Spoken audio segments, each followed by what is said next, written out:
வணக்கங்க. Praise the Lord. தென்றல் நிகழ்ச்சிக்கு உங்கள் அனைவரும் இயேசு கிறிஸ்துவின் இனிதான நாமத்தில் குடும்பத்தோடு கூட வரவேற்கிறோம். கர்த்தரை துதிக்க போகிறோம், ஜெபிக்க போகிறோம், கர்த்தருடைய வார்த்தையை கேட்க போகிறோம். ரொம்ப சந்தோஷமா கர்த்தருடைய சமூகத்தில் அமர்ந்துருங்க. Praise the Lord. ஆமென். ஆண்டவரை தேடி வந்திருக்கிறோம். ஆமென். இன்னைக்கு நம்ம சொல்ல போறோம், என்னுடைய ஜெப வேளையில உம்மை தேடி நான் வந்திருக்கிறேன் ராஜா. அவரை தேடி வருகிறவர்கள் ஒரு நாளும் வெட்கமடைவதில்லை. ஆமென். பாடலாமா? எந்த ஜெப வேளை உம்மை தேடி வந்தே, தேவா பதில் தாருவே. எந்த ஜெப வேளை உம்மை தேடி வந்தே, தேவா பதில் தாருவே. எந்தன் கோட்டை எந்தன் தஞ்சம் நீரே, உம்மை நான் நாடி வந்தேன். எந்தன் கோட்டை எந்தன் தஞ்சம் நீரே, உம்மை நான் நாடி வந்தேன். எந்தன் ஜெப வேளை உம்மை தேடி வந்தேன், தேவா பதில் தாருமே. எந்தன் கோட்டை எந்தன் தஞ்சம் நீரே, உம்மை நான் நாடி வந்தேன். எந்தன் கோட்டை எந்தன் தஞ்சம் நீரே, உம்மை நான் நாடி வந்தேன். இல்ல, நாடி தேடி வரும் மனிதர்களை தகப்பன் ஒரு நாள கைவிடுவதில்லை. ஜெபத்துல அவரை நீங்க நாடும் பொழுது, அவரை தேடும் பொழுது ஒரு நாளும் அவர் நம்மளை கைவிட மாட்டார். வசனம் சொல்லுதில்லப்பா, உண்மையாய் தம்மை நோக்கி கூப்பிடுகிற யாவருக்கும் அவர் சமீபமாய் இருக்கிறார். which means in prayer when you உண்மையா அவரை நம்ம நோக்கி கூப்பிடும் பொழுது அந்த ஜெப அறைக்குள்ள அவர் இருப்பார். சமயங்கள்ல வார்த்தை கூட இல்லாம இருக்கலாம், ஆனா உண்மையா நீங்க கர்த்தருடைய சமூகத்துல அமர்ந்திருந்தீங்கன்னா அந்த அமர்ந்திருந்து ஜெபம் பண்ணுகிற அந்த ஜெபத்துக்கு வல்லமை இருக்கிறது. ஆமென், ஆமென். அதனால தான் ஆண்டவர் ரொம்ப ஸ்பெசிஃபிக்கா, நீயோ ஜெபம் பண்ணும் பொழுது உன் அறை வீட்டுக்குள்ள போயிட்டு உன்னை பூட்டி யாரும் பார்க்காம just you and God. Yes. That is prayer. Amen. Prayer is a beautiful time of fellowship between you and God. இல்ல, அதனால தான் கடந்த வாரம் நம்ம பார்த்தோம்ல, ஜெபம் வந்து சுவாசம் போல. If a Christian has to live, ஜெபம் கண்டிப்பா இருக்கணும். Prayer is never an option. Prayer is necessary. நாங்க நம்புகிறோம்.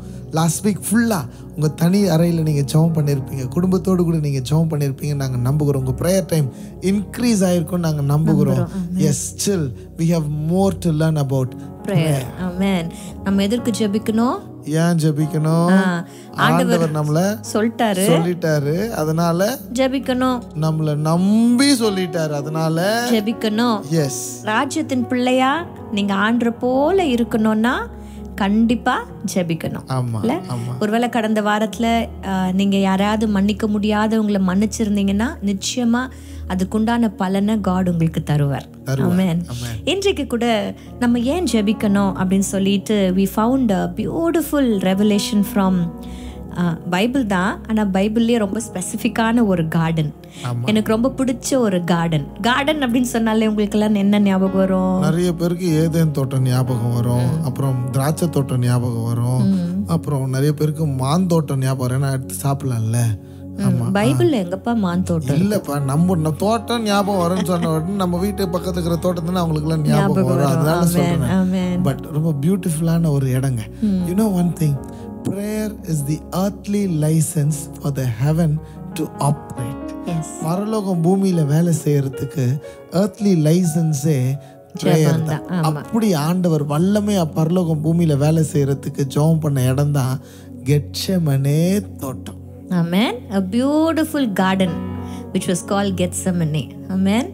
ஒரு சாங் இருக்குல்ல, பாரீர் கெத்செமனே பூங்காவில் என் நேசரையே, பாவி எனக்காய் வேண்டுதல் செய்திடும் சத்தம் துணித்திடுதே. பாவி என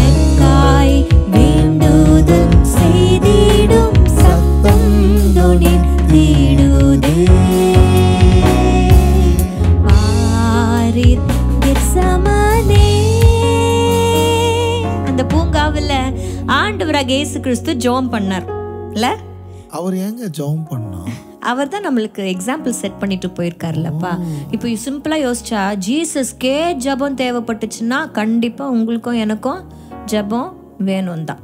கண்டிப்பா நம்ம ஜெபிச்சு ஆகணும். அப்பதான் நம்ம பொழைக்கவே முடியும். ஆமென். இந்த மத்தேயு எழுதின சுவிசேஷம் 6ஆம் அதிகாரத்துல கெத்செமனே தோட்டத்துல ஆண்டவராக இயேசு கிறிஸ்து அடுத்த நாள் தான் மரிக்க போறது அவருக்கு தெரியும். He knows everything. நம்ம யாருக்குமே நம்ம எப்போ மரிக்க போறோம் அப்படின்னு நம்மளுக்கு யாருக்கும் தெரியாது. அப்படி தெரிஞ்சா நம்மளால நிம்மதியாவே இருக்க முடியாது. ஒருத்தர் மாடியில இருந்து தவறி கீழே விழுறாருன்னு வச்சுக்கேன், கீழே விழுந்துதான் சாவார்னு நினைச்சேன்னா நிறைய பேர் அப்படி கிடையாதான். விழும் போதே ஹார்ட் அட்டாக் டப்புன்னு வந்து செத்துருவாங்க அந்த பயத்திலேயே. ஆமா இல்ல, எவ்வளவு பயத்தோட இருந்திருப்போம்ல. அப்படிதான் ஆண்டவருக்கு நல்லா தெரியும் தாம் காட்டி கொடுக்கப்பட போகிறார், சிலுவையில் அறையப்பட போகிறார் அப்படிங்கிறது தெரியும். முந்தின நாள் அவருடைய ஆத்மா அப்படியே வியாகுலப்படுகிறது. He was 100% man இல்ல. ஸோ அதனால அந்த இமோஷன்ஸ் எல்லாம், அந்த ஒரு துக்கம், அந்த சாரோ எல்லாம் அவருடைய இருதயத்தை ரொம்ப பாதிச்சது. அது வரைக்கும் பாவத்தை அறியாத ஒரு மனுஷனா இருந்தவர் அன்றைக்கு எல்லா பாவங்களும் என் மேல சுமரப்பட போகுது அப்படின்னு நினைக்கும் பொழுதே, சுமத்தப்பட போகுதுன்னு நினைக்கும் பொழுதே அந்த இருதயம் கலங்கி இருக்கிறது. அந்த கலக்கத்துல அவர் செய்த ஒரு விஷயம் பிரேயர். இன்னைக்கு நம்ம கலக்கம் நிறைந்த சூழ்நிலைகளில் நம்ம என்ன பண்றோம்? உடனே போன் எடுத்து ஏதாவது ரிலாக்ஸா ரீல் பார்க்க ஆரம்பிச்சிடறோம். இன்றைக்கு ஆண்டவர் கலக்கம் நிறைந்த அந்த ஆத்துமா என்ன பண்ணுச்சுன்னா ஜெபம் பண்ணுச்சு இல்ல. அந்த வசனத்தை நான் வாசிக்கிறேன். மத்தேயு 26ஆம் அதிகாரத்தினுடைய 41வது வசனத்துல ஜீசஸ் சொல்றாரு, நீங்கள் சோதனைக்குட்படாதபடிக்கு விழித்திருந்து ஜெபம் பண்ணுங்கள். சோதனைக்குட்படாதபடிக்கு விழித்திருந்து ஜெபம் பண்ணுங்கள். ஆவி உற்சாகம் உள்ளதுதான், மாம்சமோ பலவீனம் உள்ளது. ரொம்ப அழகான, ரொம்ப ஆழமான ஒரு விஷயத்தை ஆண்டவர் இந்த ஒரு வசனத்துல வச்சிருக்கிறார். நீங்கள் சோதனைக்கு உட்படாதபடிக்கு விழித்திருந்து ஜெபம் பண்ணுங்கள் அப்படின்னு சொல்லிட்டு அதோட நிக்கல. ஆவி உற்சாகமானதுதான், ஆனாலும் மாம்சம் பலவீனம். அப்போ ஆவி என்று ஒண்ணு இருக்குது, மாம்சம் ஒண்ணு இருக்குது. பைபிள்ல நீங்க பாத்தீங்கன்னா இது ரெண்டும் ஒன்னோட ஒண்ணு எப்பவுமே போராடும். எதற்கு போராடும்னா, ஆவி ஆண்டவரோடு கூட இணைய போராடும், மாம்சம் மண்ணோட இணைய போராடும். அப்போ மாம்சம் அப்படின்னு சொல்லும் போது சுயத்தை நம்ம வந்து எடுத்துக்க முடியும், ஆவின்னு சொல்லும் போது ஆண்டவர் நம்ம கனெக்ட் பண்ண முடியும். ஸோ அப்போ இங்க இது ரெண்டுமே எதுக்கு போராடுது? அது ரெண்டுமே இதுதான் சோதனை. எஸ், இந்த சோதனையை தான் ஆண்டவர் சொல்றாரு. மாம்சத்திற்கும் ஆவிக்கும் விரோதமா இருக்கிற இந்த போராட்டத்தை தான் ஆண்டவர் சோதனை மீன் பண்ணி சொல்றாரு. இந்த சோதனையிலிருந்து நாம் மீட்கப்படணும்னா நம்ம ஜெபிக்கணும்ட்டு. என்ன சோதனை அப்படின்னு சொல்லி நம்ம பார்த்தோம்னா, ஒரு 2 வசனங்களுக்கு முன்னாடி போய் பாருங்களேன். 39ஆம் வசனத்துல ஜீசஸ்க்கு அந்த சோதனை வந்துச்சு இல்ல. He had the same problem. என்ன ப்ராப்ளம் தெரியுமா? என் பிதாவே, இந்த பாத்திரம் என்னை விட்டு நீங்க கூடுமானால், இது மாம்சம் வெளிப்படுகிறது இல்ல, இது மாம்சத்தின் படி அவர் கேட்கிறாரு. ஏன்னா as a man he knows how much painful it will be. அந்த பெயினுடைய உச்சக்கட்டெல்லாம் தெரியும். அப்பா, இந்த பாத்திரம் ஒருவேளை என்னை விட்டு நீங்க கூடுமானால், அந்த மாம்சம் அப்படி பேசின உடனே என்ன பண்றாரு? அந்த ஆகிலும் என் சித்தத்தின் பலி அல்ல, உம் சித்தத்தின்படியே ஆக கடவுது. அப்போ இந்த பாத்திரம் என்னை விட்டு நீங்க கூடுமானால் அப்படின்னு சொன்னது மாம்சத்துல ஜீசஸ்னுடைய வில்லா இருந்துச்சு. ஒரு சின்ன இதுல, ஒரு செகண்ட்ல உடனே என்ன சொல்றாரு? Not my will Lord, not my will, only your will அப்படின்னு சொல்லிட்டு. அப்போ இந்த சோதனைங்கிறது தேவனுடைய சித்தத்திற்கும் நம்முடைய சுய சித்தத்திற்கும் இருக்கிற சோதனை. இந்த சோதனையிலிருந்து நாம் மேற்கொள்ளணும்னா, தேவ சித்தத்தை நம்ம சூஸ் பண்ணணும்னா, we have to pray. Every day comes with many choices. நமக்கு ஒவ்வொரு நாளும் புதிய புதிய தீர்மானங்களை, முடிவுகளை நம்ம எடுக்க வேண்டிய நிலைகளில் நம்ம வாழ்வு அமைந்திருக்கிறது. அது எல்லாவற்றிலும் தேவ சித்தத்தை நம்ம நிறைவேற்றணும். அப்போ அந்த தேவ சித்தம் உங்கள் வாழ்க்கையில் உங்களுக்கு அறிந்து கொள்ளணும்னா நம்ம செய்ய வேண்டிய ஒரே ஒரு விஷயம் ஜெபிக்கணும். If you are inside God's will, everything will be blessing. Yes. உங்க வாழ்க்கையில போராட்டங்கள் இருக்கலாம், ஆனா சந்தோஷம் இருக்கும். நெருக்கங்கள் இருக்கலாம், தெய்வம் கூட இருப்பார்.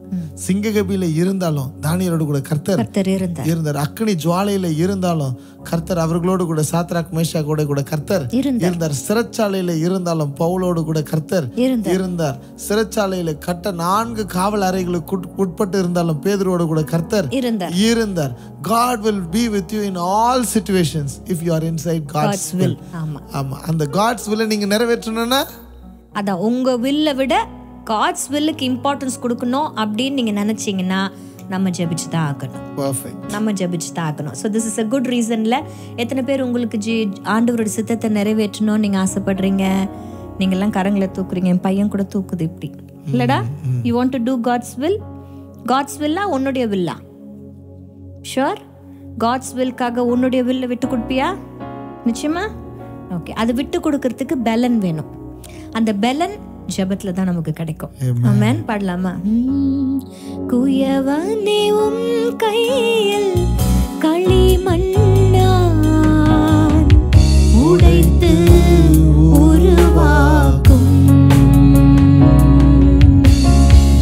குயவனே உம் கையில் களிமண்ணான் உடைத்து உருவாக்கும். என் சித்தமல்ல உம் சித்தம் நாதா, தருகிறேன் உம் கையிலே. என் சித்தமல்ல உம் சித்தம் நாதா, தருகிறேன் உம் கைகளில். நம்ம சித்தத்தை விட்டு கொடுக்கணும்னாலும் பலன் வேணும். தேவ சித்தத்தை செய்யணும்னாலும் பலன் வேணும். இந்த பலனை கர்த்தர் கிருபையா ஜெபத்துல கொடுக்கிறார். When you pray, yes, God will give you the strength. I have received that strength. Wow, many அநேக கர்த்தருடைய ஜனங்கள் இந்த பலனை பெற்றிருக்கிறாங்க. ஆண்டவரே அந்த பலனை பெற்றிருக்காங்க. நீங்களும் அந்த பலனை பெற்றுக்கொள்ளுங்க. நீங்க ஏங்க ஜெபிக்கணும்? தேவ சித்தத்தை செய்யணும், அதனால ஜெபிக்கணும். ஆமென். அந்த தேவ சித்தத்தை நிறைவேற்றுகிற பலன் ஜீசஸ்க்கு எங்க இருந்து கிடைச்சது? கெத்செமனே தோட்டத்துல அவர் பண்ண ஜெபத்தினால. ஆமென். ஆமென். The prayer has power. Yes. For you to choose God's will. இதே சிச்சுவேஷனை தான் நம்ம மார்க் 14ல பார்க்க போறோம். இந்த சினாப்டிக் காஸ்பல்ஸ்ல பாத்தீங்கன்னா எல்லா காஸ்பல்ஸ்ல ரிப்பீட் ஆகுது இல்ல? மத்தேயு, மார்க், லூக்கால நிறைய விஷயங்கள் ரிப்பீட் ஆகுது. அப்படிதான் ஃபர்ஸ்ட் பாயிண்ட்ல நம்ம பார்த்தோம். சிமிலாரிட்டிஸ் இருக்கும். இதுல வந்து மார்க் 14ஆம் அதிகாரத்துல 32ஆம் வசனத்துல இதே கெத்செமனே சிச்சுவேஷன். சரியா? வாசிக்கிறேன், கேளுங்க. பின்பு கெத்செமனே என்னப்பட்ட இடத்திற்கு வந்தார்கள். அப்பொழுது அவர் தம்முடைய சீஷர்களை நோக்கி, நான் ஜெபம் பண்ணும் அளவும் இங்கே உட்கார்ந்திருங்கள் அப்படின்னு சொல்றார். எங்க உட்கார்ந்திருங்க? அங்கேயே. ஓகேயா? அப்புறம் 34ஆம் வசனத்துல என்ன சொல்றாருன்னா, என் ஆத்துமா மரணத்திற்கு ஏதுவான துக்கம் கொண்டிருக்கிறது, நீங்கள் இங்கே தங்கி விழித்திருங்கள் அப்படின்னு சொல்றாரு. அப்போ உட்கார சொல்றாரு, அங்கேயே தங்க சொல்றாரு. அவர்கள் இருந்த நிலையிலேயே இருக்க சொல்றாரு. நம்ம புரிஞ்சுக்கலாமா? ஆமா, சேம் பொசிஷன். அவங்க யாரு? சீஷர்கள் என்கின்ற அந்த பொசிஷன்ல நம்ம இருக்கணும் அப்படின்னு சொன்னா அந்த இடத்துல ஆண்டவர் எதிர்பார்க்கிறது ஜெபிக்கணும். சீஷன் என்பவன் சாதாரணவன் கிடையாதுங்க. விசுவாசிக்கும் சீஷனுக்கும் பல வித்தியாசங்கள் இருக்கிறது. கடவுளை நம்புறவர்கள் விசுவாசிகள், கடவுளால் நம்பப்படுகிறவர்கள் சீஷர்கள். எனக்கு என்ன கிடைக்கும்னு நினைக்கிறவங்க விசுவாசிகள். நான் என்ன செய்யணும்னு கேட்கிறவங்க சீஷன். வேதத்தை வாசிக்கிறவங்க விசுவாசிகள், வேதத்தின்படி வாழ்கிறவர்கள் சீஷர்கள். சீஷன் என்பவன் கர்த்தரால் அழைக்கப்பட்டவன், அனுப்பப்பட்டவன். அவன் தான் சீஷன். யாரெல்லாம் கர்த்தர் அழைச்சார் அவர்கள் எல்லாரையும் கர்த்தர் அனுப்பினார். Oh, you are chosen for a wonderful work of God. ஆமென். தேவ ராஜ்யத்தின் பணியை செய்வதற்காக தெரிந்து கொள்ளப்பட்ட சீஷனாக. கொஞ்சம் யோசிச்சு பாருங்களேன். அன்றைக்கு அந்த இடத்துல ஆண்டவர் எதிர்பார்த்தார், இவங்க 1 மணி நேரமாவது என் கூட விழித்திருக்க கூடாதா, ஜெபிச்சிருக்க கூடாதா? ஆனா அந்த இடத்துல சீஷர்கள் ஜெபிக்கல. அதுக்கு பதிலா என்ன பண்ணாங்க? நம்ம எல்லாரும் பண்றோமே, நல்லா கொரட்டை விட்டு தூங்குனாங்க. போன வாரத்தில் ஒரு இடத்துக்கு போனேன் ஜெசிமா. அப்போ அந்த ஷூட்க்கு போகிறதுனால ஒரு 40 பேரை கூப்பிட்டு போயிட்டு, அப்போ 3 ரூமில் 3 டீமை பிரிக்க வச்சு தூங்க வச்சுருந்தோம் பாய்ஸ் எல்லாரையும். அப்போ அதில் ஒரு ரூமில் ஒருத்தர் ரொம்ப கொரட்டை விடுறான்ட்டு ஒருத்தன் தப்பிச்சு இந்த ரூமில் வந்து தூங்கிட்டு இருந்தான். இந்த ரூமில் தூங்கினா அது சிங்கிள் என்ஜின் போல இருக்குது, இங்கே இருக்கிறதுலாம் டபுள் என்ஜின். அவனை நம்பி இங்கே வந்தா இவங்கள நம்பி வந்து அவ்வளோதான், தூக்கமே போச்சென்ன. ஹெலிகாப்டர் ஓடுது, ட்ரெயின் ஓடுதுன்ற, எங்கடா ரூம்ல ஹெலிகாப்டர் ட்ரெயின், அந்த அளவுக்கு தூங்கி இருக்கிறாங்க. ஆமா, ஜீசஸ் திரும்பி 2-3 தடவை வந்து பாக்குறாரு, இங்கே ஜோம் பண்ணுங்கன்னு சொல்லிட்டு போறாரு. ஆனா திரும்பி வந்து பார்த்தா அவங்க என்ன பண்ணிட்டு இருந்தாங்க? தூங்கிட்டு இருந்தாங்க. ரிமெம்பர், ஆண்டவர் சொல்றாரு இங்கேயே தங்கி இங்கேயே உட்கார்ந்து அப்படின்னா B stable in your position அப்படின்னு ஆண்டவர் சொல்ல ட்ரை பண்றாரு. என்ன பொசிஷன், என்ன நிலை தெரியுமா? சீஷன் என்ற நிலையில நீங்கள் நிலைத்திருக்கும்படியாக ஜெபம் பண்ணுங்கள். என்ன தெரியுமாங்க ஆச்சு? அவங்க தூங்கிட்டாங்க, ஜெபிக்கல. அடுத்த நாளே வந்தாங்க, ஜீசஸ் பிடிச்சுக்கிட்டு போனாங்க. சீஷர்கள் எல்லாம் சிதறடிக்கப்படுகிறத பார்த்து பயந்து ஓடிட்டாங்க எல்லா சீஷரும். சீஷன் அப்படின்னா அவ்வளவு ஒரு முக்கியமான ஒரு நபரா இருந்தார் பேதுரு. எல்லாரும் ஓடி போயிட்டாங்க, பேதுரு பின்பற்றினான். வசனத்தின்படி சொல்லுது, தூரத்துல பின்பற்றினான். தூரமா பின்பற்றினதோட விளைவு என்ன தெரியுமா? மறுதலித்தான், யாருனே தெரியாதுன்னு சொல்லிட்டான். திட்டவும் சபிக்கவும் ஆரம்பிச்சான். சேவல் கூவுவதற்கு காரணமாய் மாறி போனான். இன்னைக்கும் அந்த சீஷன் என்ற நிலைய அவர்கள் எல்லாருமே லூஸ் பண்ணிட்டாங்க. You know why? Because they didn't pray. இன்றைக்கு நாம் சீஷன் நல்லா தெரிஞ்சுக்கோங்க. we have finished the era of believers, being believers. yes, ஆண்டவர் உலகம் எங்கும் போய் சர்வ சிருஷ்டிக்கும் சுவிசேஷத்தை அறிவித்து சீஷராக்குங்கள் தான் ஆண்டவர் சொல்லியிருக்கிறார். விசுவாசி ஆக்குங்க, விசவூசி ஆக்குங்கள்லாம் சொல்லவே இல்லை. ஆண்டவர் சீஷராக்குங்கன்னு தான் சொல்லியிருக்கிறார். அப்போ கர்த்தருடைய கட்டளை என்ன? நாம் சீஷர்களாக மாற வேண்டும் என்பதே. அந்த சீஷன் என்கிற நிலையில நாம் நிலைத்திருக்கணும் அப்படின்னு நீங்க நினைச்சீங்கன்னா, if you want to stay faithful disciple-ஆ ஜீசஸோட கூடவே நிக்கணும் அப்படின்னு, குரு கூடவே நிக்கிற சிஷ்யர்களா நீங்க இருக்கணும் நினைச்சீங்கன்னா, we have to pray. Amen. We have to pray. Amen. ஒரு அழகான பாடல் உண்டு. சீஷன் என்பவன் குருவை போலவே, சீஷன் என்பவன் குருவை போலவே, தனக்காய் வாழாமல் தன்னையும் தருவானே, தனக்காய் வாழாமல் தன்னையும் தருவானே. பரலோக சிந்தை கொண்டு உமக்காய் பணி செய்வேன் நான் அனுதினமும். பரலோக சிந்தை கொண்டு உமக்காய் பணி செய்வேன் நான் அனுதினமும். ஹல்லேலூயா, ஹல்லேலூயா, ஹல்லேலூயா, ஹல்லேலூயா, ஹல்லேலூயா,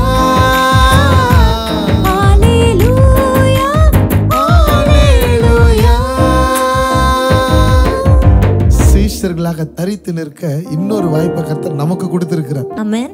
இன்றைக்கு 2 பாயிண்ட்ஸ் நம்ம கற்றுக்கொண்டு இருக்கிறோம் இல்ல? அதுவும் ரெண்டுமே கெத்செமனே தோட்டத்துல தான் நம்ம கற்றுக்கொண்டு இருக்கிறோம்.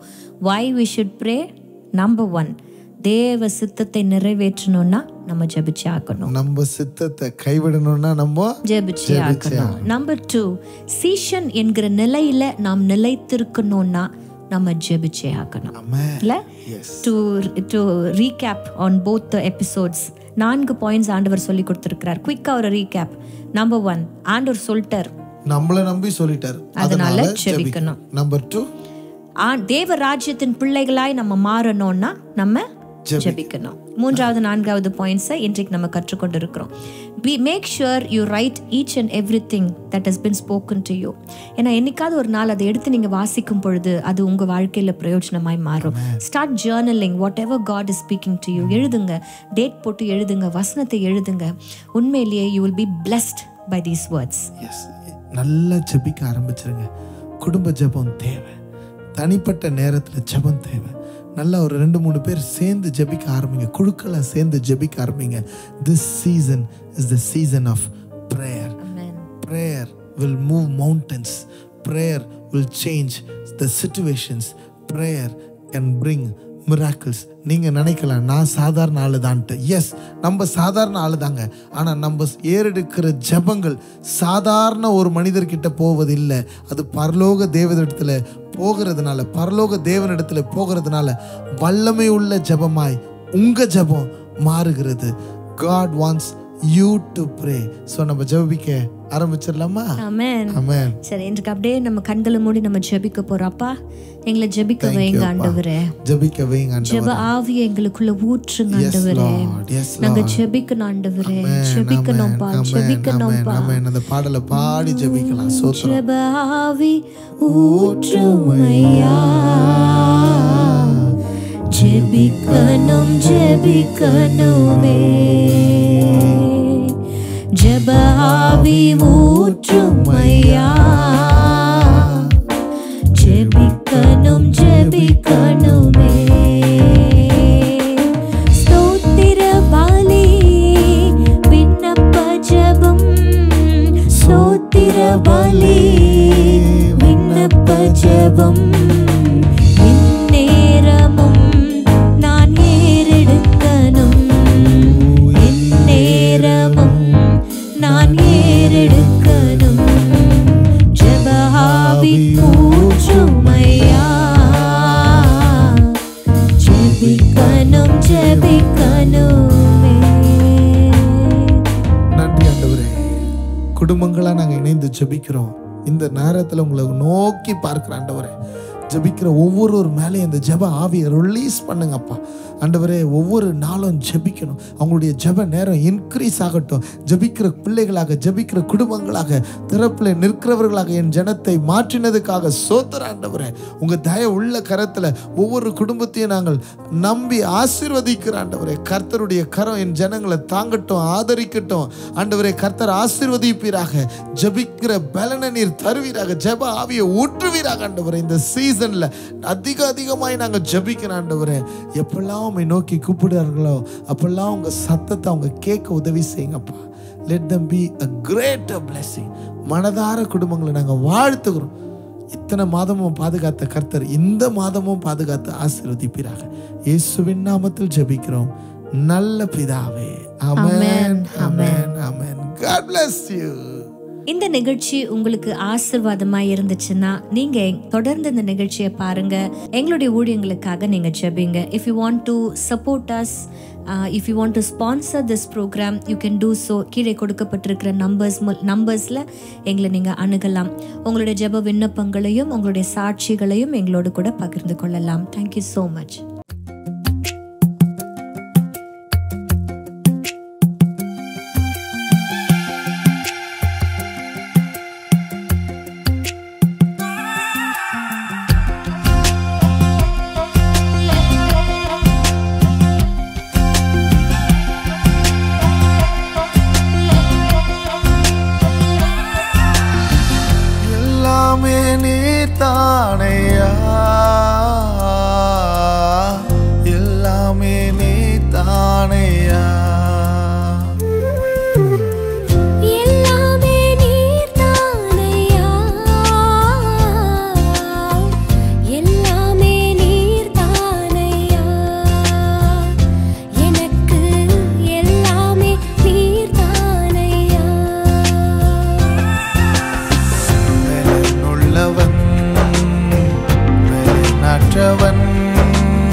நினைப்பவர் ஒருவரும் இல்ல, செல்லவோ வழியோ இல்ல.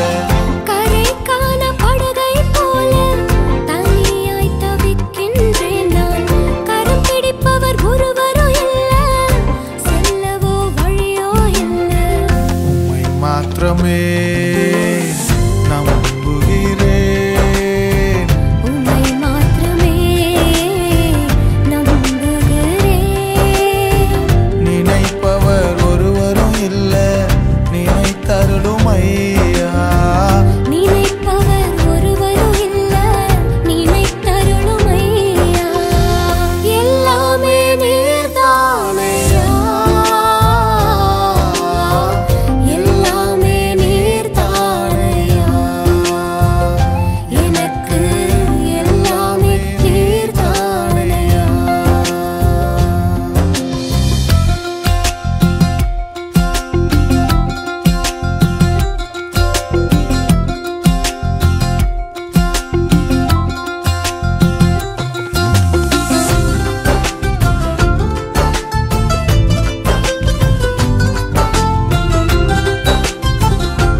காற்றும் மழையும் இல்லை என்றாலும் வாய்க்கால்கள் நிரம்பும் என்றீரே. என் நிலைகள் நிச்சயம் மாறும், ஒரே வார்த்தை சொன்னால் போதும்.